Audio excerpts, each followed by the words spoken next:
Excited to hear the talk of Maria Claudia Delfino, which is titled More Than Words, a multimodal, multidimensional analysis of popular music in English language.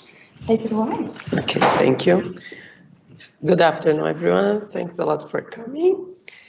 My name is Claudia Delfino, and my work is More Than Words, a multimodal, multidimensional analysis of popular music in English language.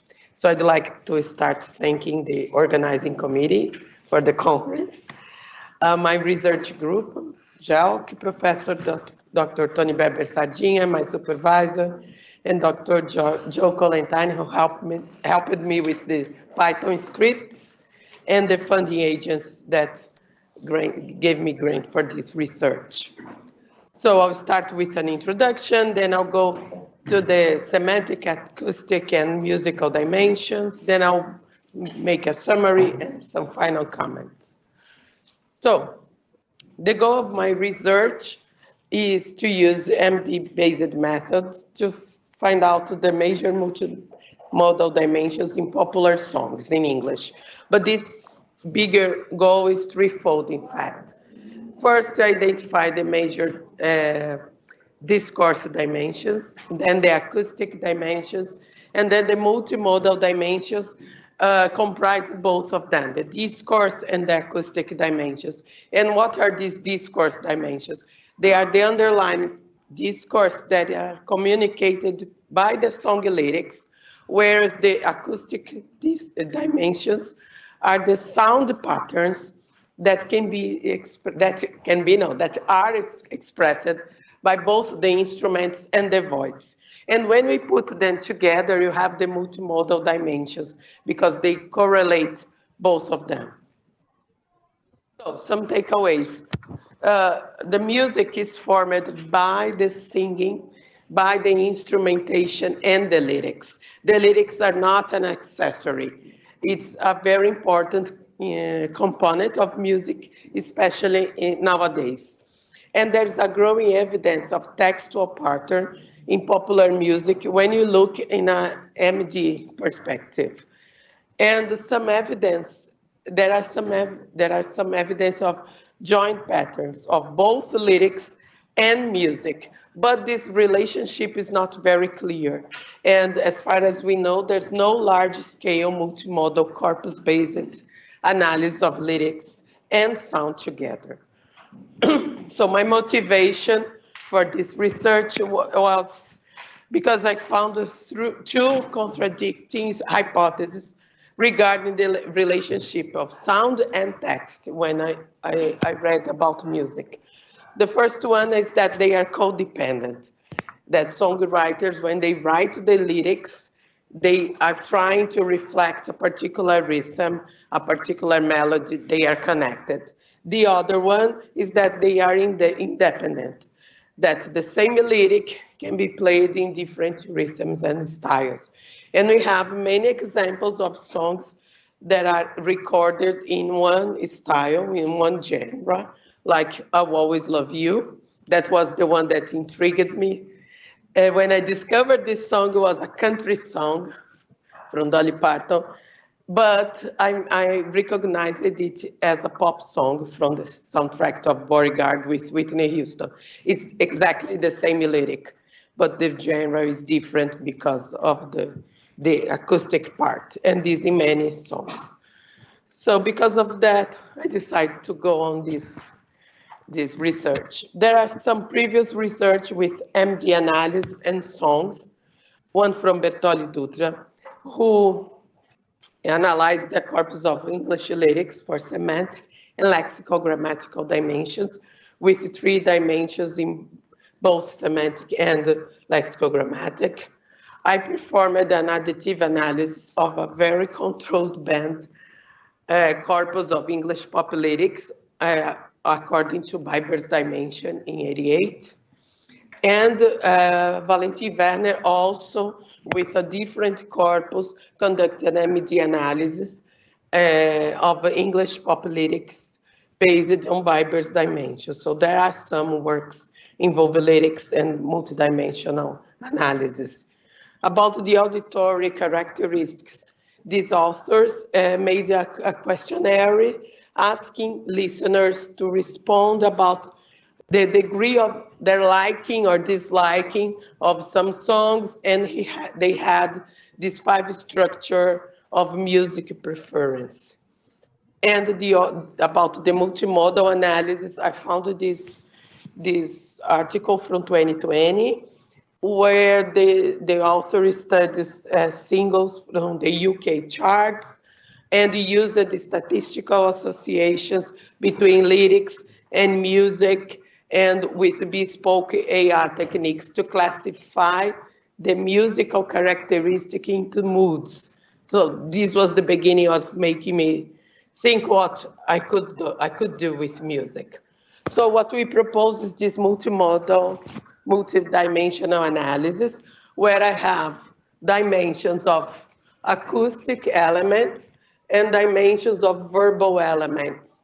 And then when I take these 2 sets of dimension and put them together, I have the multimodality. And I'm talking about discourse, and there are many definitions of discourse, and I use it these 2 ones as the ones that I focus on my work.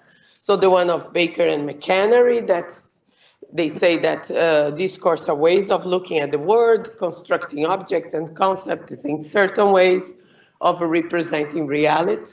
And this from Bird that says that discourse is the set of meanings, representations, and statements, and so on, that in some way together, when they are together, they produce a particular version of events. So talking about my corpus, I have 2 components in my corpus, a verbal and acoustic. The verbal is the song lyrics that was scraped from the website lyrics.com in 2018. And I took the songs, everything that was there from 1913 to 2018, so 105 years of songs in English, which gives me a little bit more than 200K lyrics and 164,000 word types and almost 104 million words. The acoustic part is kind of complicated. They are the measures computed by Spotify for the vocal and instrumental sections of the songs. I'll talk a little bit more about this, but more or less like this, each song in Spotify has an ID, and with this ID, you can take some acoustic metrics, but it's kind of hard to get them. Not all the songs were there. Sometimes we had some mistakes, and so I only got almost 96,000 from this 201. So for me to do the semantic multidimensional analysis, I used the semantic tagger USAS from Professor Pro Rayson here from Lancaster. Then I normed the semantic categories, select the categories, and from here now, it's like any multidimensional analysis. I did a first factor analysis, then I got the number of factors, did a rotated one, dropped the wicked low, this standardized the counts, had the factor scores. Then I went back to the text because we are linguists. So we do all this stat stuff, but we have to go back to the text. We are linguists to go back to the text. I read lots of lyrics to do the qualitative analysis and then label the dimension. So this is the pipeline. I kind of tried to put everything that I did in one slide. I don't know if it will help. So I use the shell for the first part is the pre-post processing of the corpus. I used the shell script to scraping and cleaning the lyrics. Then I went to Python to tag and select the semantic variables and text. With UseAs, you can tag online, but only 100,000 words at a time. And I had 103 million words. So we did it through Python to be faster. And about the acoustic corpus, we captured manually the Spotify's ID. Then I went to SAS when we had some programs to run the factor analysis and the scores, So this in the SAS is the quantitative part of my work. Then I went back to Shell for the qualitative analysis because Shell selected the examples, the texts, and the audios that were more prevalent in each dimension. And I read a lot and listened a lot to do the qualitative analysis. So the semantic dimensions, as I said, I used the USAS. It is an online semantic tagger. It uses a hierarchical system which has 453 categories. The top tier has 21, and it goes on and on. I only used the two first ones, and I'll explain why. So these are the major categories of USAS, and you can see that, for example, the first one is general and abstract terms, is letter A. And then the middle tier is evaluation. And then if you go on and on and on, you kind of get lost. So you decided to use only the first ones, the first letter and the first number. So all of these would be evaluation, okay, in my tagger. And each of these, it was the variables that I inputted in my factor analysis. So the script plot for the semantic, we found 4 factors as the best fit for the semantic dimensions. And my short labels are, so we can say that songs and lyrics can be, lyrics in English, sorry, can be divided into materialist. The discourse is about materialism, existentialism, supernatural, and romantic, the love songs. So for the first factor, materialist, you have variables like food, variables which are semantic fields, food, business, alcohol, money, and things like this. And one example is Hollywood Freaks from Becky. And we can see things like champagne, high-tech streets, hot sex, expensive jeans, and so on. So the short label that I showed you is like my commercial label, but it is only a short thing to represent a huge discourse that is glorifying and or criticizing materialism, wealth, luxury, ostentation, futility, opulence, instant gratification, superficiality, appearance, the banal, and the ephemeral. For the acoustic dimensions, my variables were the Spotify metrics. Okay, so as I said, each song has an ID, and this ID gives me all these variables like acousticness, danceability.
energy, loudness, speechness.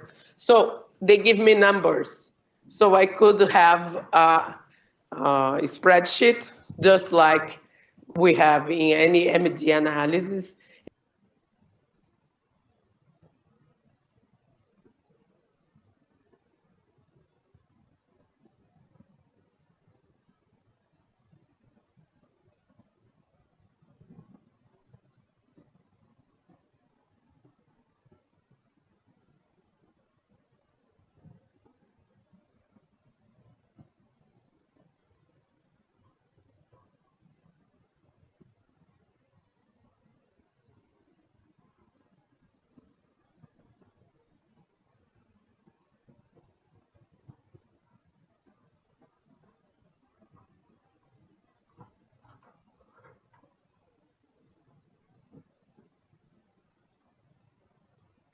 We have in any MD analysis, and then I could run an MD2 with this metrics. There are fewer variables. It's not like the other one with USS that has 400 variables. Here, there were only 11, but it was possible. So I had to make an adaptation. In the beginning, there's no semantic, no tagging, no nothing. I took these 11 acoustic variables and put it here to run and do all the job we do with the MD. And then I had three factors as the best fit for the acoustic, which are loud. So we can say that's the acoustic part of songs in English are divided into these three groups: loud, extrovert, intense versus subtle, introvert, calm, musicality. The second one is danceable, body-based versus sensitive, introvert, deep musicality. And the third one is joyful versus moody musicality. Here, I'd just like to add that, like in any MD study, we have different poles. Like the first one, we can say the positive pole is loud, extrovert, intense, versus subtle, introvert, calm, and musicality. So this is the positive and this is the negative. But there's no judge of value, okay? It's not that the positive is better than the negative. In any MD study, the dimension is a continuum. So the songs go from this loud until this calm musicality. All these songs are in this continuous. One song can be more to one side and the other to the other, but they are complementary. What happens here doesn't happen here, and vice versa, okay? Sorry. So the first acoustic factor, I had four characteristics in the positive pole, and only one in the negative pole. And then the label was musicality based on intensity, amplified instrumentation, extroversion, vigorous vocalization, forceful with high volume, strength and fast movement in fast rhythm, aimed primarily at engage with the audience in live performance. So the positive pole is most songs in concerts. And versus musicality with a great emphasis on instrumentation in a mild rhythm, more introvert and contemplative with vocal sensitiveness, softness, calm, and subtlety of expression. So very quickly, I'll give you an example. So a positive pole is It's a Hard Life from Queen.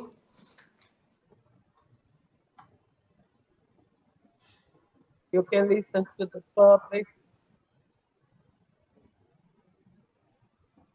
So you can see it's a live concert and the energy. Now the opposite, the negative pole, that is more acoustic. You see in a range that goes to 1, this song got almost 1. And we can see this, it's also new to me, a song from 1939. You can almost, there's no words. There are lyrics, but almost no. It's very calm. The musical dimensions. So I have the set of dimensions, of semantic dimensions, and the set of acoustic dimensions. And what happens here, this is what the stats give me, the SAS program, and it's like each column is what I called musical dimension. So it mixes the semantic and the acoustic. And I have to take in each column what is above 0.3. Doesn't matter if it's positive or negative. So for the first musical dimension, I took semantic 1 and 3 and acoustic 2. And you can see acoustic is higher. So for the second one, the 3 first semantic, and the first and the third acoustic, and acoustic is also higher.